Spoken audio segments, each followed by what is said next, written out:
Hello friends, नमस्कार, सलाम, आदाब, अस्सलाम वालेकुम। हाजिर हम फिर से एक और नई वीडियो लेकर। जैसा कि आप जानते हैं कि तानाशाही सरकार चल रही है। बुद्धिजीवी वर्ग, अकलियत के लोग सड़क पर उतरे तो लाठी, नौकरी मांगने वाले सड़क पर आए तो लाठी, अपना हक मांगने वाले हाथ फैलाएं तो लाठी। ये सिर्फ लाठियों की सरकार है और अब की बार भी जबरदस्ती ये दोबारा से बनने की कोशिश कर रही है और जनमानस की उम्मीद यही है कि दोबारा से बन ही जाएगी। लेकिन इसका मतलब ये नहीं कि हम सच का साथ छोड़ दें, सच बोलना छोड़ दें। फ्रेंड्स, हम सच बोलना नहीं छोड़ेंगे, सच का साथ देते रहेंगे।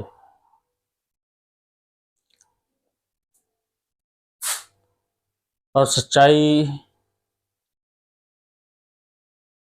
यही है कि ये एक तानाशाही सरकार है, जिसको चाहे टारगेट करती है, मारती है, पीटती है। गुनाह कोई और करता है, सजा किसी और को देती है। मैं आपको बताऊं, मुझे आज एक भक्तजन मिले थे। वो कह रहे थे कि हमारा बड़ा फायदा हुआ, अब हमारे यहाँ चोर नहीं आते, हमारे खेतों में मोटरें चोरी नहीं होती। मैंने उससे फिर पूछा कि क्या आप किसान हैं कि नहीं, फिर मोटर कहाँ से चोरी हुई? चोर आते हैं, तुम्हारे घर में कितनी संपत्ति है? पहले चोर तुम्हारे घर में आते थे, तुम पहरा दे सकते थे, लेकिन अब चोर कुर्सियों पर बैठे हैं। वही अमित शाह गृह मंत्री है कि इंग्लिश में कोई पत्रकार सवाल पूछ ले तो उसे गुस्सा आ जाता है। वही अमित शाह है जिसके ऊपर बहुत सारे मुकदमे थे, जिसने जज लोया का कत्ल किया था। फ्रेंड्स, बहुत तल्ख जबान मैं इस्तेमाल कर रहा हूं, लेकिन हालात की मजबूरी है। ये वही मोदी है जिसने गोधरा कांड किया था, और ये योगी वही योगी है जहां जय श्री राम के नाम पर कत्ल होते हैं और ये टारगेट मुसलमानों को करता है। लेकिन फ्रेंड्स, कहते हैं ना कि जब गिदड़ के दिन पूरे हो जाते हैं तो वह गांव की तरफ दौड़ता है। अब इन्होंने पंगा किसानों से लिया है। किसान, खेत में किसान और सीमा पर जवान दोनों ही ऐसी चीज है कि जिनकी जितनी कद्र की जाए कम है। वो हमारे अन्नदाता हैं और एक हमारी रक्षा करते हैं, लेकिन उन्होंने उनसे पंगा लेकर, सच कहें तो अपने आप को खतरे में डाल दिया है। और समझिए, सरकार की उल्टी गिनती शुरू हो गई है और इतिहास खुद को बदलता जरूर है। वक्त हर चीज को बदल देता है। एक दिन ये भी इस किराए के घर से चले जाएंगे और फिर इनकी हालत क्या होगी, इसका अंदाजा आप बखूबी लगा सकते हैं। एक झूठे और सरफिरे ने, झूठा है फ्रेंड्स, बात बात पर झूठ बोलता है, जुमले, 15 लाख, इतने लाख नौकरी, और सच कहें तो कि इसकी डिग्री भी फर्जी है, ये अनपढ़ है, बेवकूफ है। जी हाँ, ये मैं खुले शब्दों में कहता हूँ। और भक्त भक्त इससे भी ज्यादा अनपढ़ हैं। वो सिर्फ ये जानते हैं कि हिंदू मुस्लिम पाकिस्तान हिंदुस्तान, उन्हें ये नहीं पता कि देश का विकास हो रहा है कि नहीं है। जीडीपी के मामले में ये 7% बताते हैं, ओरिजिनली जीडीपी केवल 4% है, ऐसा अर्थव्यवस्था के जानने वालों का कहना है।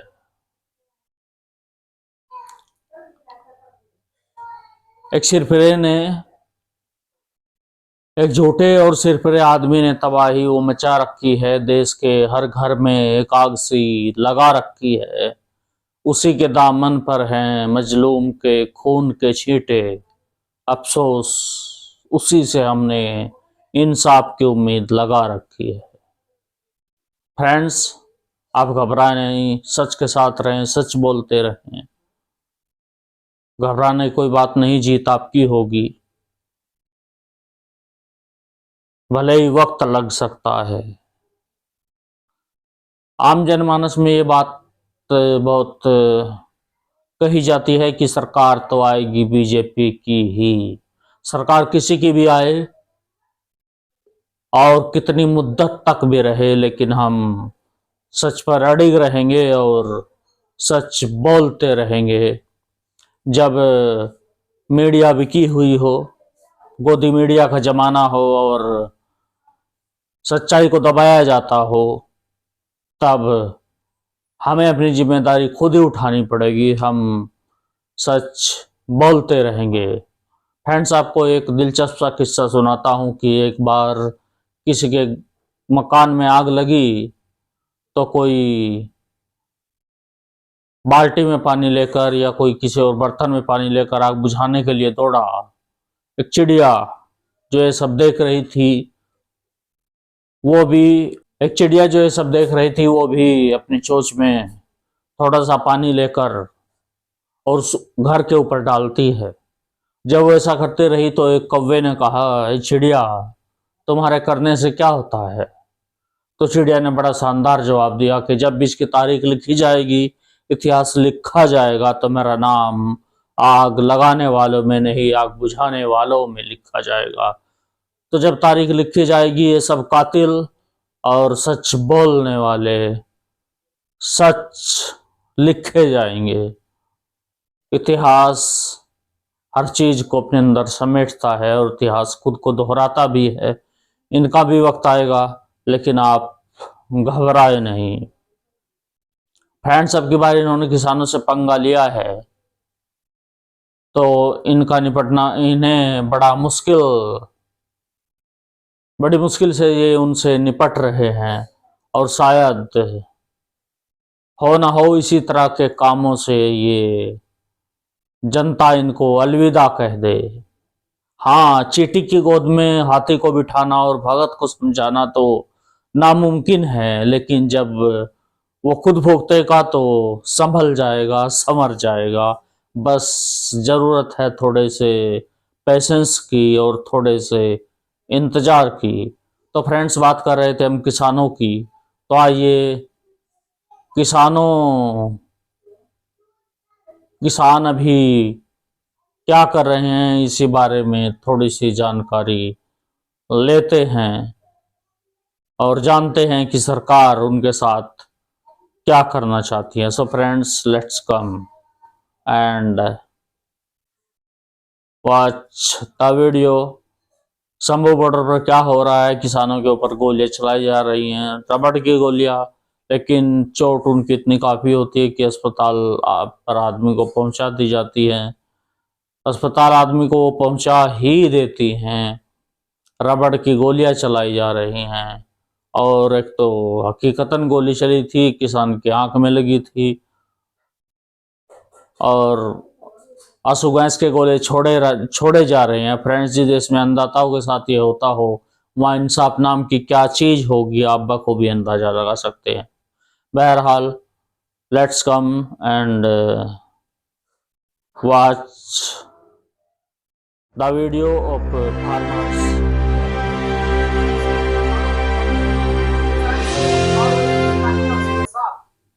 दिल्ली की सीमाओं के चारों तरफ डटे, टिकरी बॉर्डर, शिंगू बॉर्डर और गाजीपुर बॉर्डर।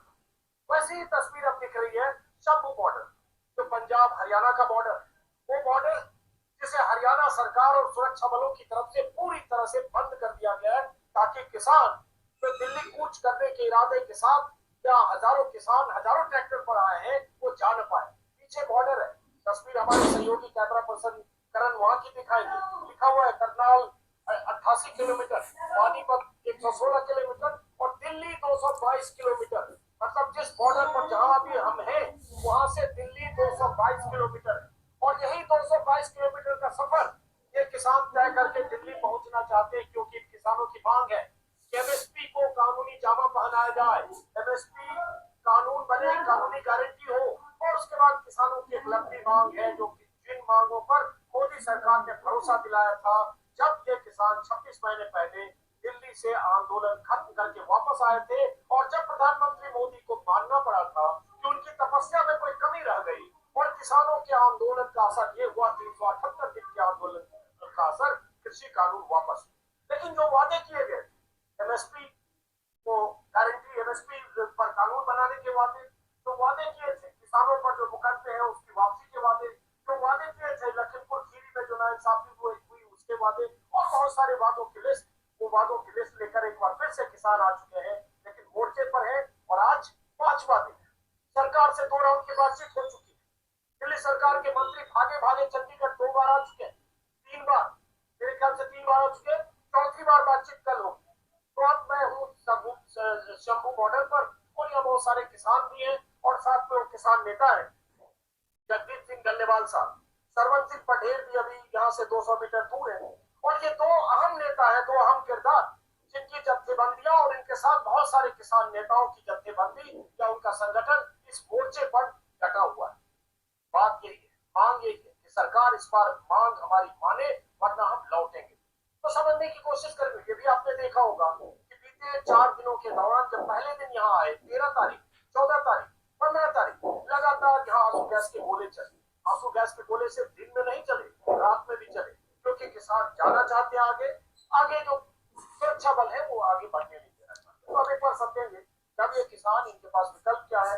जो कल बात हुई है किसान नेताओं की और परसों जो बात हुई किसान नेताओं के साथ केंद्र सरकार की मंत्रियों की, उस बातचीत में तो रास्ता निकलता दिख रहा है। और जो कल रात बात होनी है फिर से, या उस बातचीत के बाद ये किसान घर वापस लौटेंगे या बातचीत अगर इनके लायक नहीं तो पास क्या उपाय है। तो जगदीप सिंह डल्लेवाल साहब, चूंकि आप संयुक्त मोर्चे की लड़ाई में भी थे जो दिल्ली की सीमाओं पर 378 दिन जो किसान बैठे और यहाँ 5वां दिन आप, तो क्या लग रहा है अब आपको जो सरकार से 3 राउंड की बात हुई, कल की बातचीत, तारीख, समय सब मुकर्रर है, इस बार क्या लग रहा है?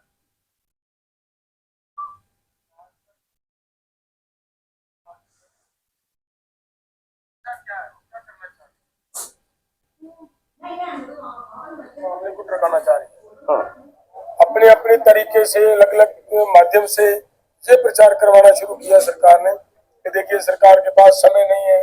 जो सरकार अंदर बैठी हमें कह रही है वही बात कुछ उनके लोग हमें सोशल मीडिया के माध्यम से भी लोगों के अंदर फैला रहे हैं। लेकिन हमारा ये कहना है कि अगर सरकार की इच्छा शक्ति हो किसानों के लिए कुछ करने के लिए, अगर एक ही दिन में 3 कृषि कानूनों को लाने के लिए सरकार अध्यादेश जारी कर सकती है, ऑर्डिनेंस जारी कर सकती है, और उसमें भी ये कहा गया कि तुरंत प्रभाव से आज से ही ये लागू होंगे। क्या एमएसपी की गारंटी के कानून के लिए ये अध्यादेश जारी नहीं हो सकता? क्या ये भी हो सकता है? वो अध्यादेश जारी करें और हमें इसके लिए तो कोई टाइम की जरूरत नहीं है। ये तो कभी कभी रात को भी अध्यादेश जारी किया जा सकता जा करती भी है सरकार। जो मुझे लग रहा है सरकार की जो नीयत है उसमें खोट लग रहा है। और भी कई तरह के प्रचार किए जा रहे हैं कि देखिए इससे तो बजट बहुत बढ़ जाएगा, इससे तो इतना पैसा लगेगा, कहाँ से आएगा पैसा। तो उसके बारे में भी कुछ बातें निकल कर बाहर आ रही है। अगर उनके लोग चैनलों के माध्यम से, सोशल मीडिया के माध्यम से ये भ्रम फैलाने में लगे हुए हैं, तो दूसरी तरफ आप ये देखो कि हमारे जो किसानों के पक्ष में या किसानों की बात करने वाले लंबे समय से जो बात करते आ रहे हैं, हमारे एग्रीकल्चर के एक्सपर्ट्स, बड़े बड़े डॉक्टर साहब, वो भी बात सामने रख रहे हैं। बड़े बड़े इकोनॉमिस्ट हैं, वो भी बात सामने रख रहे हैं। उनकी रिपोर्ट से निकल कर आई है। एक रिपोर्ट में तो ये कहा गया कि एग्रीकल्चर को अगर खेती कानून एमएसपी गारंटी का कानून दिया जाता है तो केवल 2.5 लाख करोड़ रुपया सरकार को और खर्च करना पड़ेगा। और उन्होंने ये भी स्पष्ट किया कि पिछले सालों में एग्रीकल्चर का जो जीडीपी में पार्टिसिपेशन रहा, जो उनका हिस्सेदारी रही, वो लगभग 20% के पास रही। अगर 20% देश की जीडीपी में हिस्सा डालती है खेती, क्या उसके लिए 2.5 लाख करोड़ नहीं निकल सकता? कि जब इस पे डिपेंड लोग लगभग 100% लोग इस पे डिपेंड है। एक नहीं, और अभी एक और किसी की स्टडी बाहर आई है, उन्होंने तो बहुत कम कहा। क्रिसिल की स्टडी एक आई है, क्रिसिल की। वैसे आंकड़े कई तरह के हैं। कुछ आंकड़े आ रहे हैं कि 10 लाख करोड़ का बर्डन होगा, कुछ आंकड़े आ रहे हैं 5 लाख करोड़, कभी कहा जा रहा है 16 लाख करोड़। तरह तरह के आंकड़े हैं कि अगर एमएसपी की गारंटी दी गई और एमएसपी पर सारी फसलें खरीदी गई तो इतना बर्डन आएगा। हालांकि उस पर मैं आगे आता हूं सवाल। उसमें बहुत सारे किसान लीडर ये भी कह रहे हैं, आपकी भी राय शायद होगी, कि हम ये नहीं करें सारा किसान सरकार खरीदे, जो भी खरीदे जाए वो एमएसपी पर खरीदा जाए, चाहे प्राइवेट व्यापारी खरीदे, ये भी कह रहे हैं शायद आप। देखिए, मांग ही ये है, एमएसपी की गारंटी का कानून बनाने के लिए हमारी यही मांग है कि जो भी हमारी फसल खरीदे, पहले सरकार खरीदे या फिर मतलब व्यापारी खरीदे, उससे कम हमारी फसल नहीं बिकनी चाहिए। अगर कहीं पे सरकार को अपनी जेब से कुछ व्यापारी ने पैसे दे दिए, उसने खरीद ली, तो घाटा पड़ा वो सरकार उनका पूरा कर सकती है, जिसके ऊपर ये बोलते हैं पावंतर योजना के तहत देते हैं, वो दे सकते हैं ये। लेकिन जो हमें नई स्टडीज बता रहे हैं, वो ये बता रहे हैं कि केवल 36,000 करोड़ रुपया देने से 60% लोगों का बड़ा हो सकता है। तो आज सुसाइड कर रहे हैं, उनको बचाया जा सकता है। तो उसके ऊपर सरकार को ध्यान देने की जरूरत है आज, तो सरकार ध्यान नहीं दे रही। अब ये बताइए, देखिए मैं फिर कहूंगा कि एमएसपी की गारंटी देना, जिसमें ये कहना कि सारी फसलें सरकार न खरीदे, जो भी फसलें खरीदी जाए सरकार जो खरीद रही खरीदे, और जो फसल प्राइवेट कारोबारी भी खरीदते हैं एमएसपी से कम पर न खरीदे, क्योंकि सबको पता है कि अगर बाजरे की कीमत 2450 या 2500 या 1800-1900 में किसान देते हैं, यही गेहूं और बाकी। लेकिन एमएसपी के अलावा बहुत सारी और मांगे हैं, कुछ उस पर आने से पहले ये बताइए, सरकार से चूंकि केंद्रीय मंत्रियों से 3 बार बैठक हुई, आपको उनकी मंशा में खोट नजर आता है, लेकिन वह 6-6 घंटे के लिए पीयूष गोयल, अर्जुन मुंडा और नित्यानंद राय चंडीगढ़ तो आए 3 बार, और एक हफ्ते में 3 बार, और फिर कल आ रहे हैं। तो कुछ तो सरकार को लग रहा होगा सुने तब आ रहे हैं, या आपसे फिर आपने बॉर्डर जाम कर लिया, बंद कर लिया, इसलिए आ रहे हैं?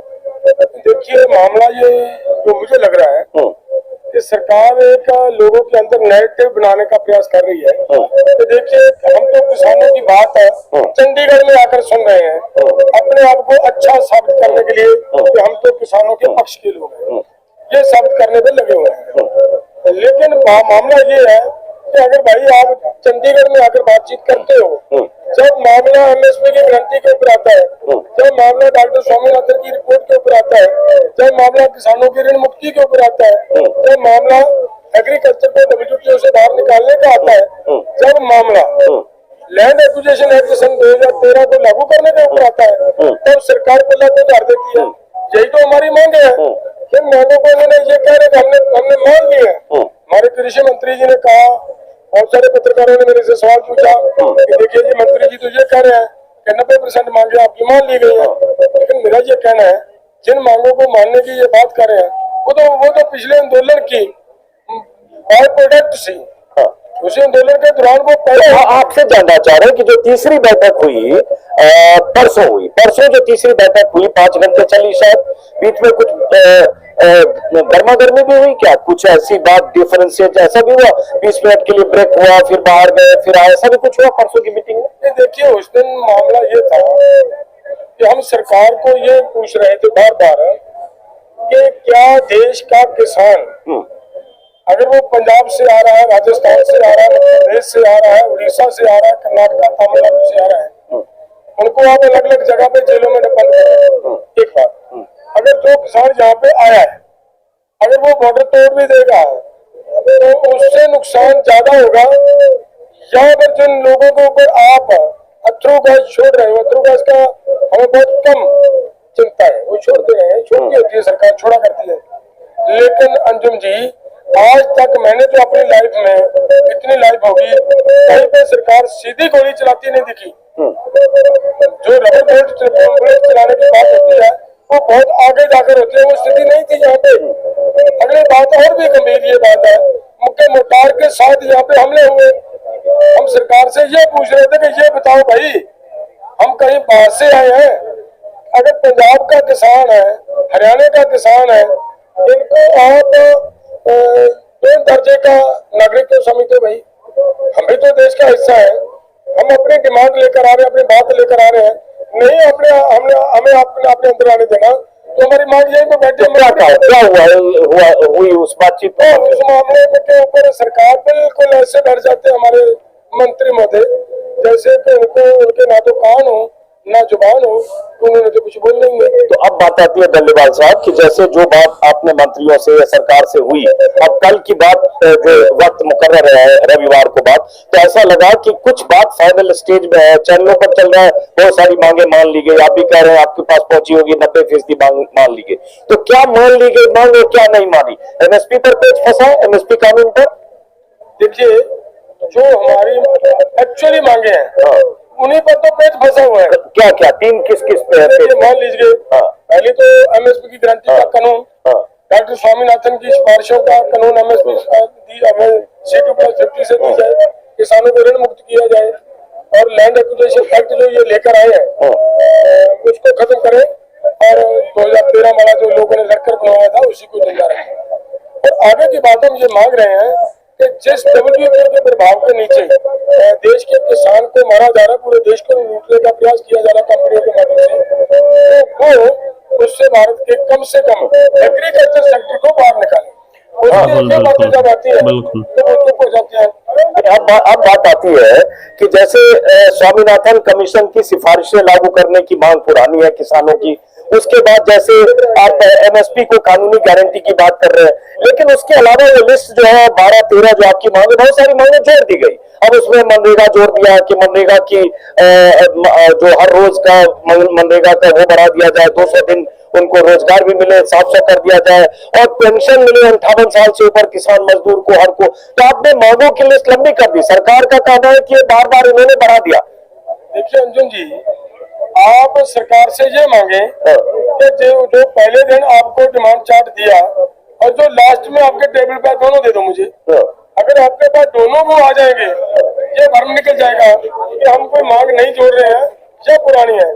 जो हम पेंशन की बात करते हैं, क्या आप ये नहीं महसूस करते कि देश का किसान सारी जिंदगी इस देश के लिए जूझ रहा है, अन्न पैदा करने के ऊपर अपना ध्यान केंद्रित करते हुए इतनी बड़ी लड़ाई लड़ रहा है देश के लिए, देश को सेल्फ डिपेंडेंट किया है। क्या देश के किसान के लिए कम से कम जब वो बूढ़ा हो जाता है उसे किसी तरह की हेल्प की जरूरत नहीं है?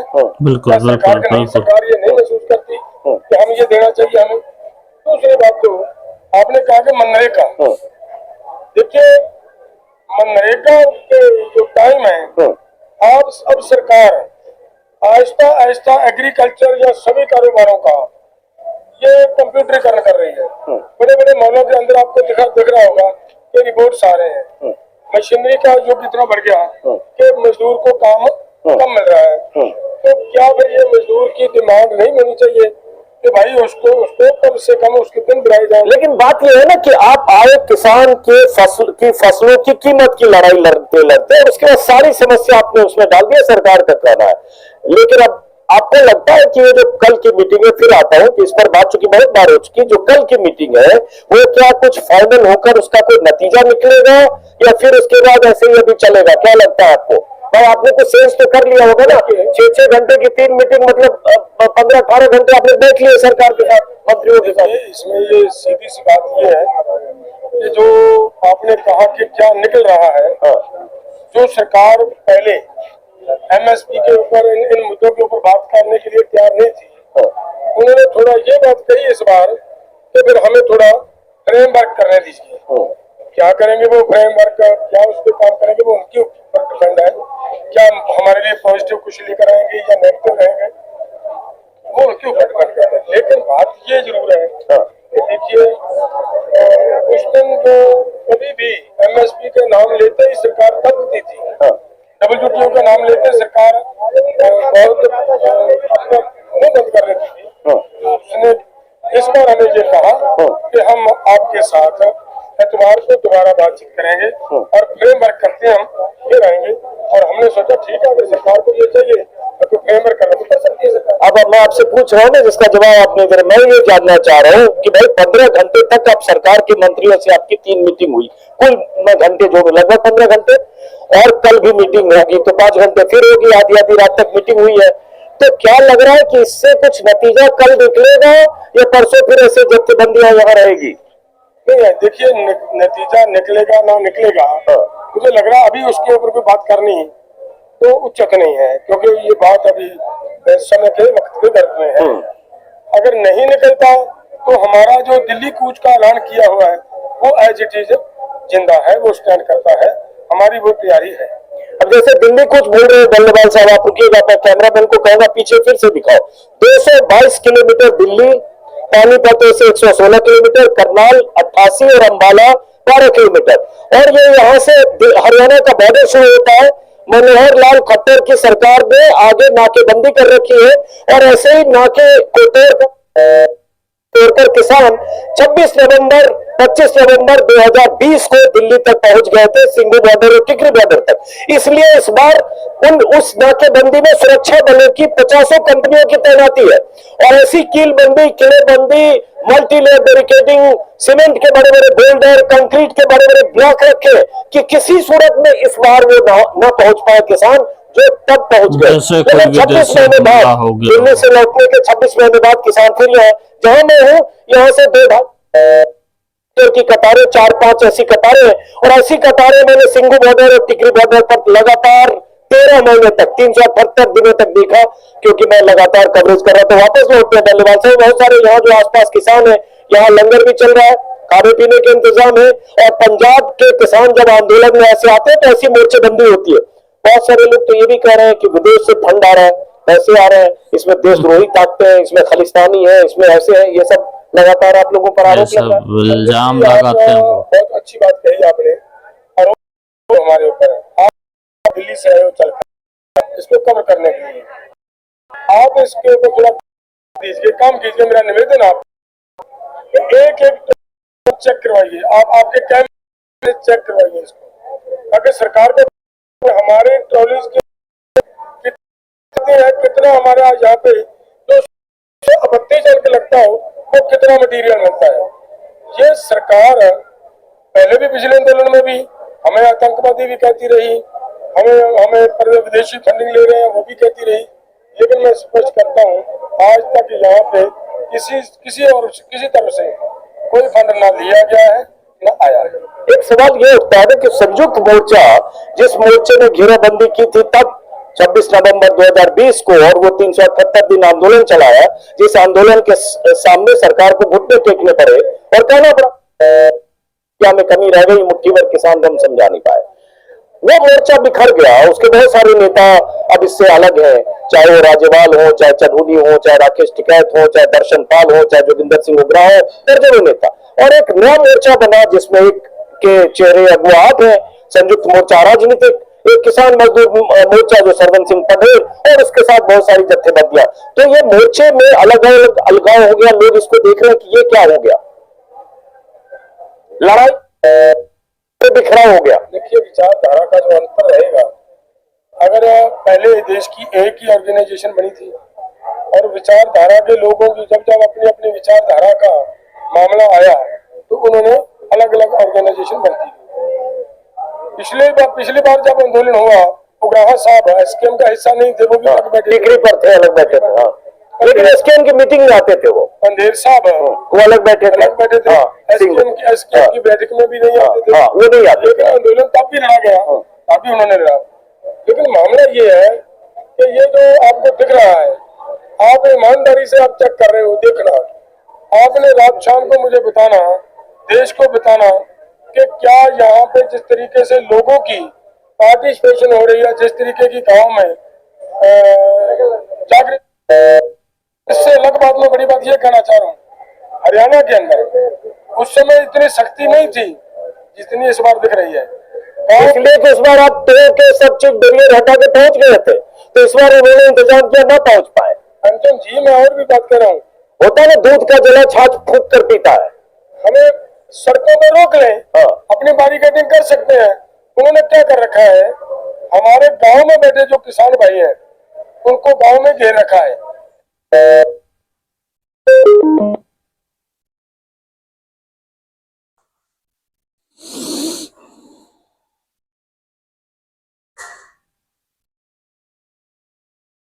इसका मतलब ये है कि आंदोलन की आहट, आंदोलन की सुगलाहट हर एक गांव में हरियाणा के अंदर वो दिख रही है इनको।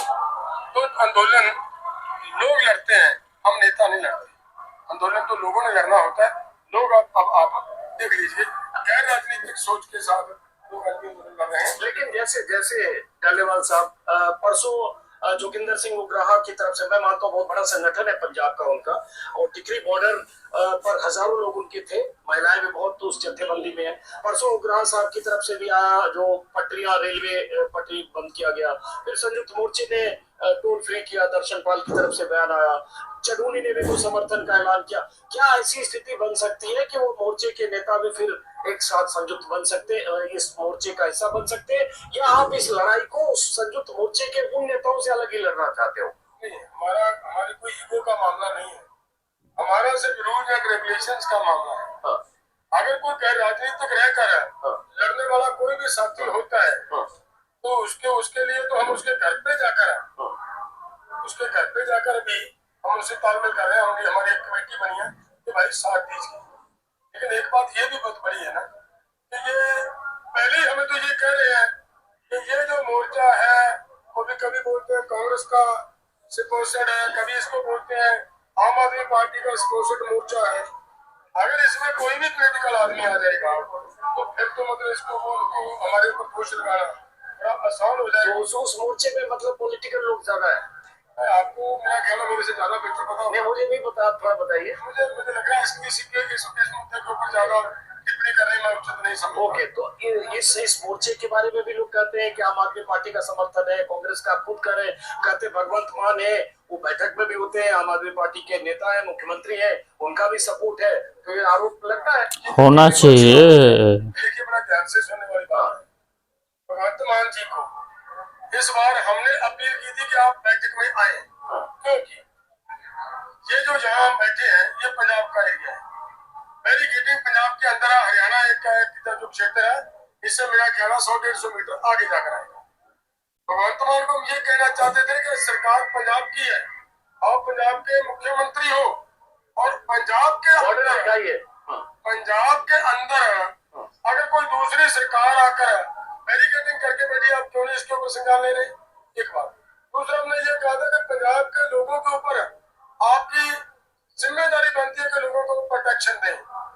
वो देने की बजाय आप आराम से बैठे हो और आपके लोगों के ऊपर मोटार के हमले किए जा रहे हैं, गोली चलाई जा रही है, सीधी गोली चलाई जा रही है, SLR की मतलब फायरिंग हो रही है हमारे किसानों के ऊपर। वो सब उलांबा देने के लिए हमने खुद बुलाया था कि आप आइए बैठक में और ये देखिए यहाँ की व्यवस्था क्या है। तो उनको वो जान पाने का हमारा प्रयास है। जब हम पंजाब सरकार के खिलाफ लड़ते हैं तो पंजाब वाले कहते हैं आप बीजेपी के प्रति सॉफ्ट कॉर्नर में हो। अगर हम बीजेपी के खिलाफ आज पंजाब सेंट्रल गवर्नमेंट के खिलाफ लड़ रहे हैं, मेरा बीजेपी के साथ कोई लड़ाई नहीं है, हमारी लड़ाई है सरकार के साथ, केंद्र की सरकार के साथ।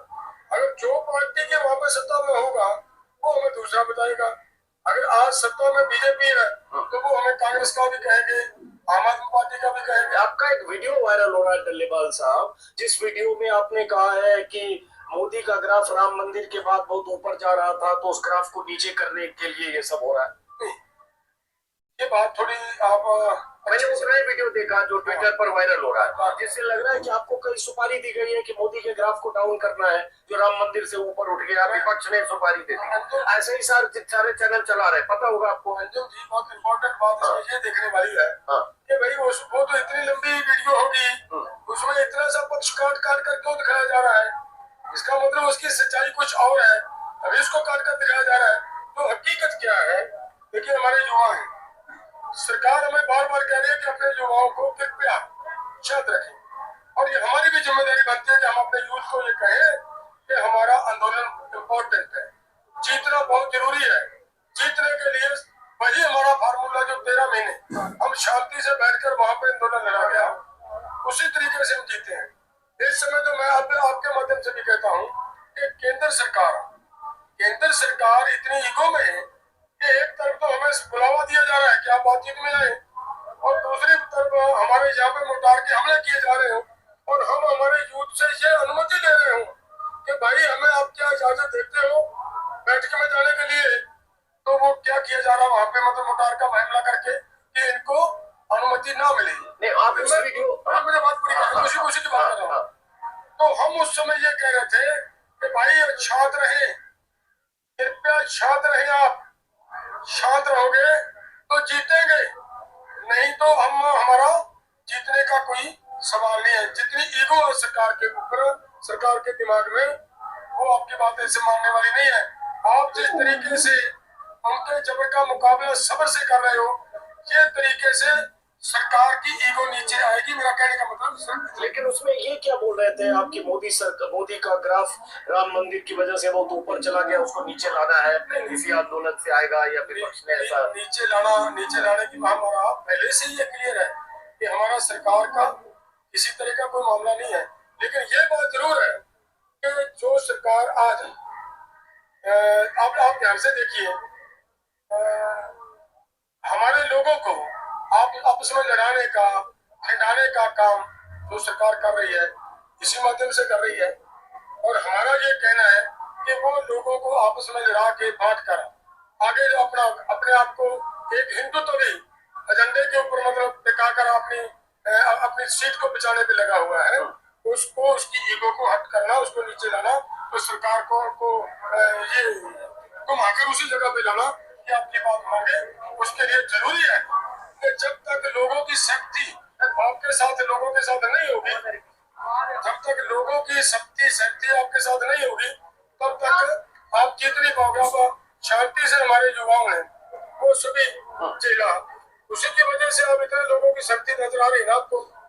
अब ये बताओ कि जैसे ये लोग जो चैनल पर और सोशल मीडिया पर भी बहुत सारे लोग ये दिखाते बताते हैं, थोड़ा पीछे की तस्वीर करण, थोड़ा पीछे की तस्वीर ऐसे दिखाना, ये सड़क पर, ये हाईवे पर, इस हाईवे का नंबर क्या, कितने नंबर, NH44 माफ करें, NH44 पर ये 4 लाइन ट्रैक्टर यहाँ से लेकर 1-1.5 किलोमीटर तक है, और यहाँ हजारों किसान भी होंगे, लंगर चल रहा है, खाना चल रहा है यहीं पर। अगर ये आंदोलन लंबा चला तो कहीं ऐसा न हो जाए जैसे सिंगू और टिकरी पर हुआ।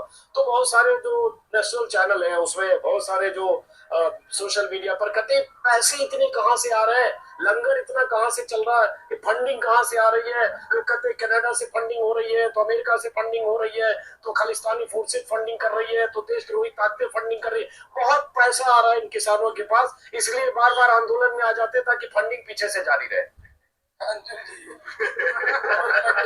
अब मैं तो फंडिंग खोजने आ रहा हूँ कि रखा हुआ कहाँ है। इसको मैं आपसे फिर निवेदन करता हूँ, एक ट्रॉली में आप घूमिए, ये अभी आप देख रहे थे ना, वो लड़के यहाँ पे किन्नू लेकर आए हैं और यहाँ लोगों को बांट रहे हैं।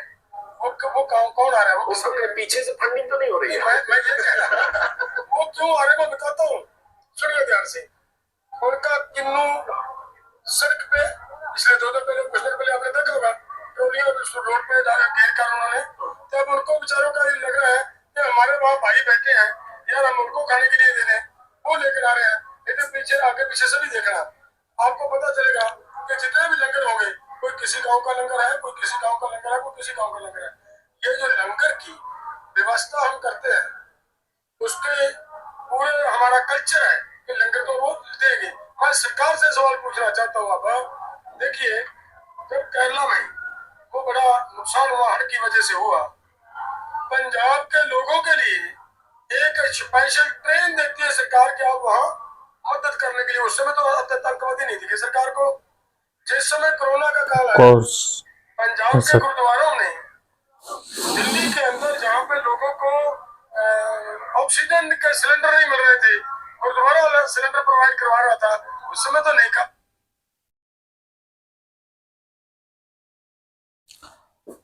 तो फ्रेंड्स, आप सुन रहे थे किसान आंदोलन से जुड़े प्रमुख नेता को, और आप अंदाजा लगा सकते हैं जहां अन्नदाता पर इतना जुल्म हो, उस देश में इंसाफ की क्या हालत होगी। तानाशाही सरकार है और सरकार ने चुनाव आयोग को, कोर्ट को अपने घर के नौकर बना रखा है। इसलिए बहुत बड़े बदलाव की आवश्यकता है, और मैं उम्मीद करता हूं कि बूंद बूंद से सागर भरता है। आप सब लोग इस बदलाव में पार्टिसिपेट करें और इस निकम्मी और बेकार सरकार को बदलने की कोशिश करें। इसी के साथ आज की वीडियो में इतना ही। मिलते हैं फिर किसी और नेक्स्ट वीडियो में, तब तक के लिए धन्यवाद। Thank you very much. खुदा हाफिज।